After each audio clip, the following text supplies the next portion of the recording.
안녕하세요. 저는 오미정 66살이에요. 서울 외곽 오래된 아파트에서 혼자 살고 있어요. 남편은 10년 전에 먼저 떠났고요. 아들은 결혼해서 부산에 살아요. 전화는 가끔 오는데 솔직히 얼굴 본 지는 석 달이 넘었네요. 제 하루는 늘 비슷해요. 아침 6시에 눈을 뜨면 먼저 베란다 창문을 열고 바깥 공기를 들이마셔요. 이때 냄새가 참 좋아요. 살짝 찬 공기, 먼지 냄새, 멀리서 빵 굽는 냄새, 그 냄새 맡으면 아, 오늘도 시작이구나 싶어요. 화분부터 봐요. 행운목 스파티필름 작은 선인장 2개. 물 주는 날 헷갈리지 않으려고 달력에 초록점을 찍어두죠. 그 다음 라디오를 켜요. 저는 TV보다 라디오가 편하더라고요. 소리만 들으니 마음이 덜 어지럽거든요. 부엌에서 커피포트를 올리고 컵을 데워서 식탁 위에 놓고 늘 하던 대로 움직였어요. 그날도 똑같았어요.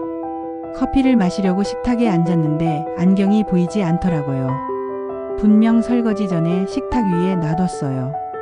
제 성격에 물건을 아무데나 두는 편이 아니거든요. 부엌, 거실, 방 한 바퀴 돌았는데 없어요. 결국 옷장 서랍에서 나왔어요. 손에 안경을 들고 멍하니 서 있었죠. 내가 여길 왜? 그땐 그냥 웃으면서 넘겼어요.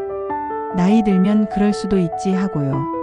며칠 뒤엔 휴대폰이 사라졌어요. 소파 쿠션 사이 이불 및 현관 신발장 다 뒤졌는데 없더라고요. 포기하고 냉장고 야채칸을 열었는데 거기서 차가운 휴대폰이 나왔어요. 그걸 들고 저도 피식 웃었죠. 아이고, 내가 늙긴 늙었네. 정말 그때까진 별일 아니라고 생각했어요. 그 뒤로 조금씩 일이 커졌어요. 반찬 영수증이 가방에서 3장이나 나왔는데 나흘 사이에 같은 반찬을 3번이나 샀더라고요. 전날에 끓여서 소분해 둔 미역국도 다음날 또 끓였고요. 냉장고를 열면 미역국이 서너 통 줄줄이. 약통을 보니 아침 칸이 비어 있는데 먹었는지 빼먹었는지 기억이 안 나요. 그날은 겹칠까봐 그냥 넘겼어요. 전기밥솥이 밤새 보온으로 켜져 있었던 날도 있었고요. 저는 분명 끄고 잤거든요. 그 즈음 친목회 모임이 있었는데요. 아침에 문정이한테 전화가 왔어요. 너 어제 못 나온다고 했잖아. 감기라며. 괜찮아? 제가요?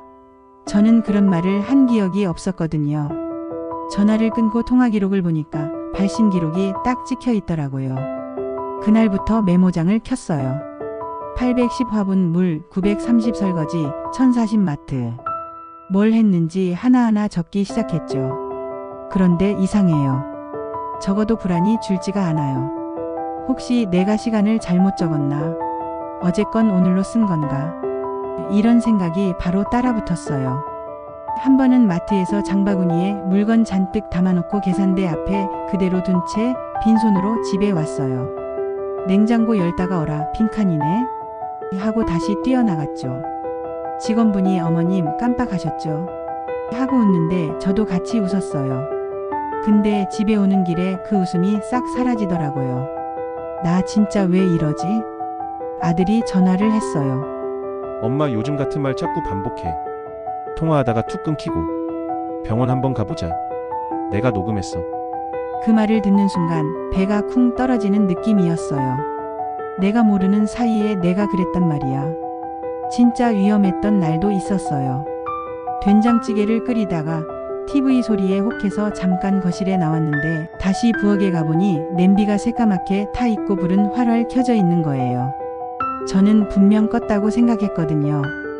그날 밤은 눈만 감으면 화르륵 소리가 귓가에서 나는 것 같았어요. 이러다 진짜 큰일 나겠다. 며칠 뒤 통장 정리하다가 큰 걸 봤어요. 현금 100만 원 인출. 그 날짜에 저는 집에서 라디오 들으면서 바느질하고 있었거든요. 은행에 가서 확인했어요. 직원분이 CCTV를 보여주는데 모자 마스크 쓴 사람이 창구에서 돈을 찾고 있어요. 가방 모양 외투색 체격 딱 저 같아요. 걸음걸이가 미묘하게 낯설긴 한데 화면만 보면 거의 저였어요.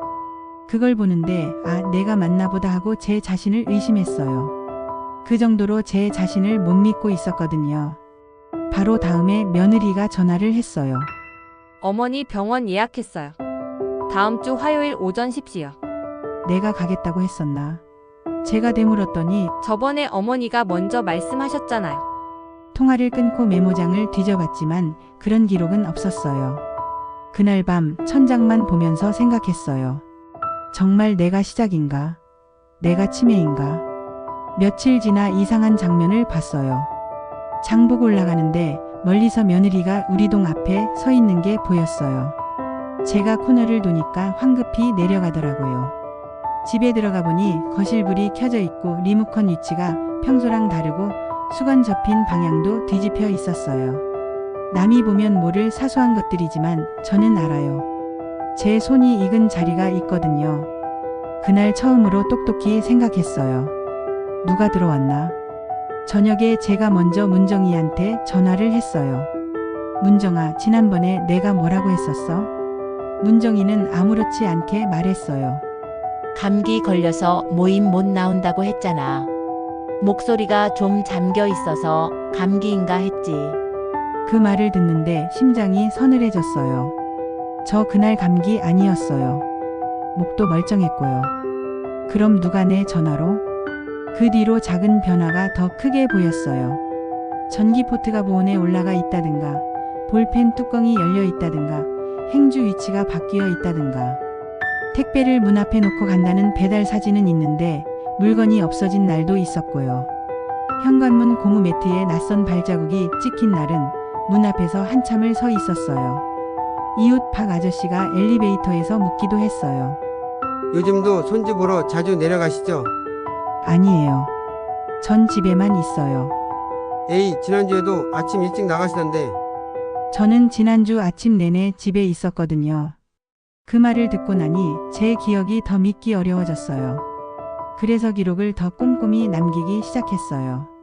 외출 전에 리모컨, 안경, 약통, 수건, 볼펜 위치를 사진으로 찍어두고 귀가해서 하나씩 대조했어요.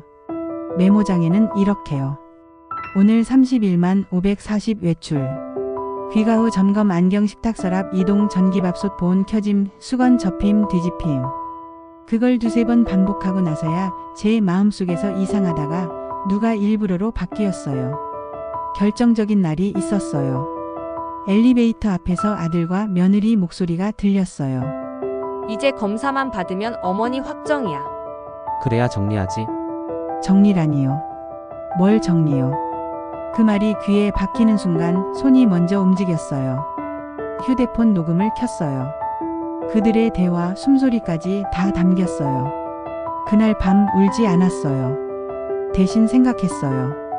확실하게 보자. 말이 아니라 증거로. 다음 날 작은 카메라를 몇 개 샀어요. 어디에 둘지 고민했죠. 너무 눈에 띄면 소용없고 너무 숨으면 각도가 안 나오니까요. 식탁 가장자리, 가스레인지, 손잡이 근처 현관 신발장 윗칸, 거실 책장 깊숙한 칸. 테이프가 떨어져서 다시 붙이고 휴대폰으로 각도 테스트하고.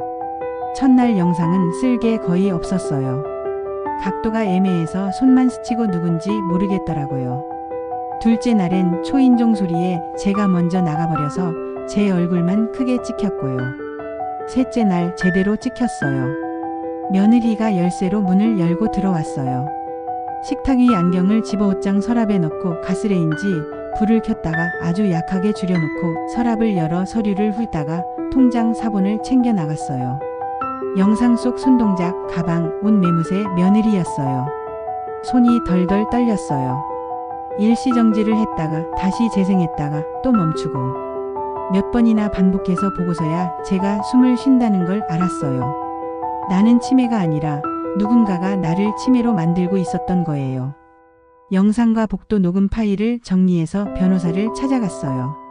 처음부터 끝까지 얘기했더니 변호사가 그러더라고요. 증거가 명확합니다. 주거침입, 서류 절취, 방화 위험 고소하시죠. 그 말을 듣는데 그동안 꽉 막혀 있던 가슴 어딘가에 구멍이 뚫리는 느낌이었어요. 경찰에 고소장을 냈어요.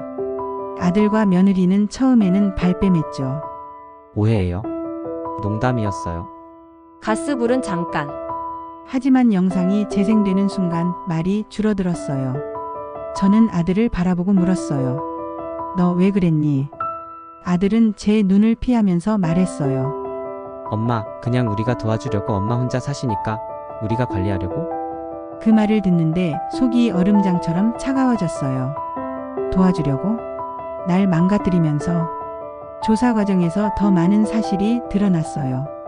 알고 보니 아들 부부는 그 기간 동안 잠시 서울로 거처를 옮겼더라고요.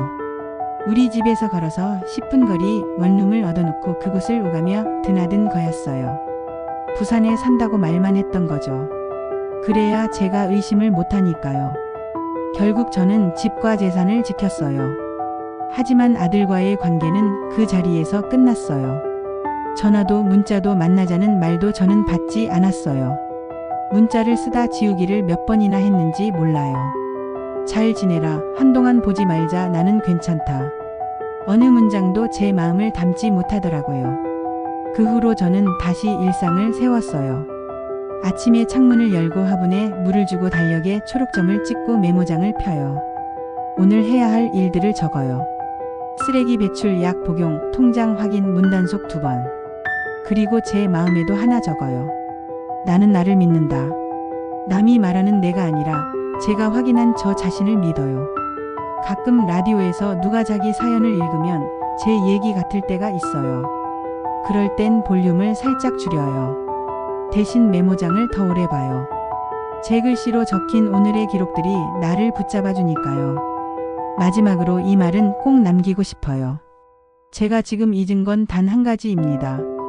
그들이 제 가족이었다는 거요. 그래도 저는 오늘도 밥을 하고 물을 주고 제 하루를 살아요. 가끔은 외롭지만 적어도 저는 저를 속이지는 않아요. 혹시 이 이야기를 듣는 분들 중에 요즘 자신을 자꾸 의심하게 되는 분이 있다면 한 번만 더 확인해 보세요. 정말로 내가 그랬는지 아니면 누가 그렇게 만든 건지. 그 작은 확인이 제 인생을 지켰거든요. 들어주셔서 고맙습니다.